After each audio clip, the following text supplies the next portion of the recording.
Alors, quels sont les 3 paliers qu'il faut atteindre avant de devenir un bon trader? Je vous en parle juste après.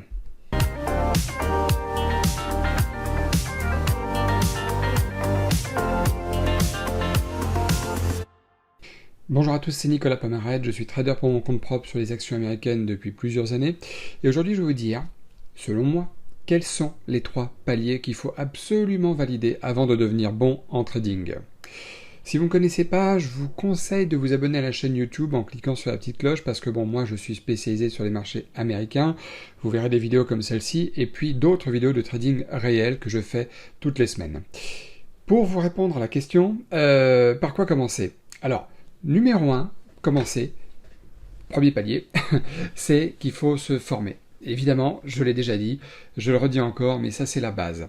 Alors, vous pouvez vous former à travers des études que vous pouvez faire à l'école, à travers des formations que vous pouvez trouver en ligne, que vous pouvez trouver sur YouTube, que vous pouvez trouver dans des bouquins.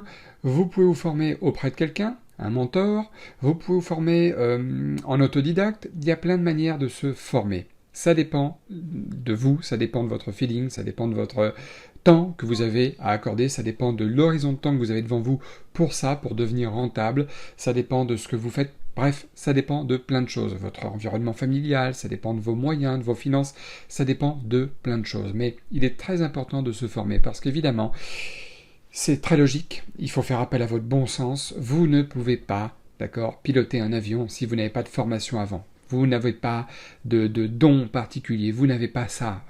Ça n'existe pas, quelqu'un qui a un feeling, qui sait où trouver les commandes comme ça naturellement, ce n'est pas possible.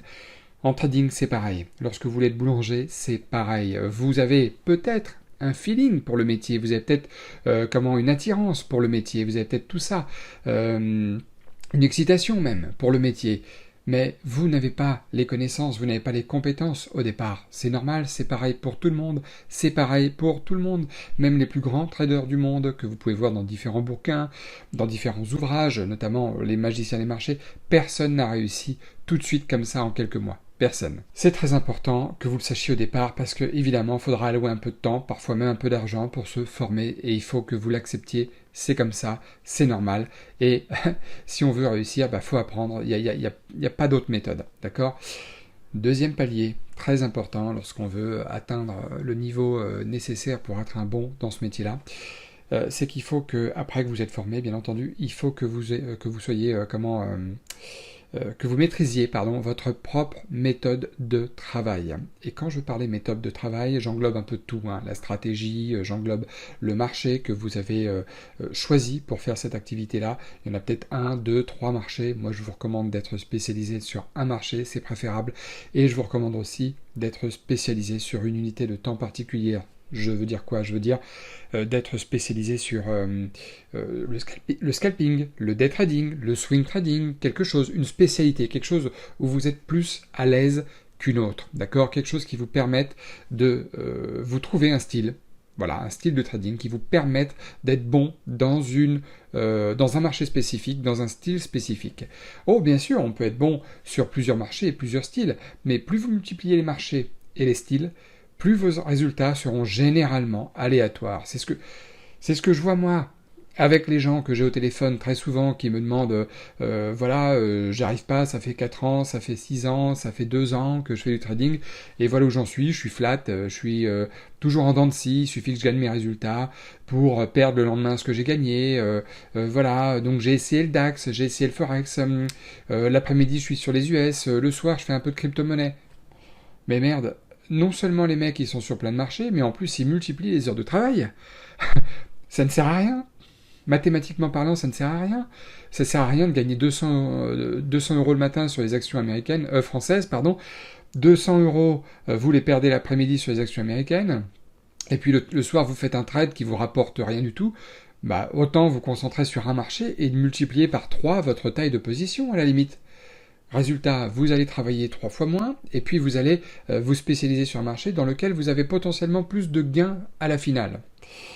Donc, maîtrisez votre propre technique de travail, spécialisez-vous, ça c'est mon avis, c'est très important. Maîtrisez votre technique, une fois que vous l'avez maîtrisée, vous l'avez peaufiné, que vous l'avez étudié sur toutes les coutures, à ce moment-là, je vais vous parler du 3e palier qui est le plus important. Troisième palier, on y vient, qui est le plus important, c'est se forger une discipline, c'est de tenir ses positions, c'est le money management, c'est votre psychologie. Parce que tout le monde, moi je le dis très souvent en vidéo, le trading c'est un métier répétitif, hein. Comme d'autres métiers finalement, comme plein d'autres métiers, c'est un métier répétitif. Je fais toujours la même chose. J'analyse les marchés avant l'ouverture, je vois comment les actions se comportent à l'ouverture, puis ensuite je rentre selon certains setups particuliers, selon certains signaux particuliers de trading qui me sont habituels, qui sont le genre de signaux que je vais être amené à rechercher tous les jours. Voilà. Mais après, une fois que vous rentrez en position, comment faire pour finir sur une journée gagnante plutôt qu'une journée régulièrement perdante ou, dans le meilleur des cas, une journée flat? Eh bien, il faut tenir sa méthode de travail, il faut tenir sa psychologie, il faut tenir son money management, il faut conserver, il faut aiguiser, il faut travailler sa discipline de travail. Se forger une discipline, c'est ce que j'ai dit, c'est le troisième palier, le plus important. Si vous avez les deux autres, c'est excellent, vous êtes déjà prêt, vous êtes prêt. Voilà. Mais pour atteindre la maturité, il faut absolument se forger une discipline de travail. Et la discipline, ça passe par deux choses. Un, couper ses pertes au moment où vous l'avez décidé avant de prendre votre trade, d'accord? C'est-à-dire votre risque management, c'est votre j'accepte de perdre tant de trades par jour pour un certain montant. Voilà, c'est ça qui est le plus important, c'est de rester sur cette discipline de money management de risque. Voilà. Et la deuxième chose, c'est quand les bons trades sont là, les laisser aller jusqu'au bout, les tenir, parce que c'est eux qui vont véritablement vous dégager votre véritable bénéfice lorsque vous moyennez sur des jours, des semaines, des mois, vos gains versus vos pertes, d'accord? Il est très important de tenir ces bonnes positions gagnantes, donc d'être discipliné pour cela, d'accord? Parce que être discipliné pour couper ses pertes, c'est déjà un beau travail, c'est déjà très bien, c'est déjà fort, parce qu'il y a encore des gens qui laissent courir leurs pertes parce qu'ils ne veulent pas les couper, parce qu'ils n'acceptent pas de perdre. Si vous êtes dans le cas où vous êtes en train de perdre et vous acceptez vous acceptez de perdre vos 50, 100 dollars, 200 dollars de perte par trade maximum, vous les coupez, c'est déjà excellent. Mais si vous n'arrivez pas encore à être rentable, c'est sans doute que les positions gagnantes, vous n'arrivez pas à les tenir suffisamment longtemps, suffisamment loin dans le trade pour couvrir vos éventuelles positions perdantes que vous aurez fait avant. Comme je le dis toujours en trading, la clé de la survie, c'est de respecter ses stops. La clé du succès, c'est de respecter ses targets. Si vous avez l'un sans l'autre, vous serez au mieux toujours flat pendant des années. Au mieux. Bon voilà, j'espère que vous avez apprécié la vidéo. Si c'est le cas, comme d'habitude, mettez-moi s'il vous plaît un maximum de likes. Et puis abonnez-vous à la chaîne, comme je l'ai dit tout à l'heure. Et si vous avez des questions, tout ça évidemment, en dessous de la partie commentaires, en dessous, là, dans les commentaires, vous mettez votre question, j'essaierai d'y répondre avec plaisir.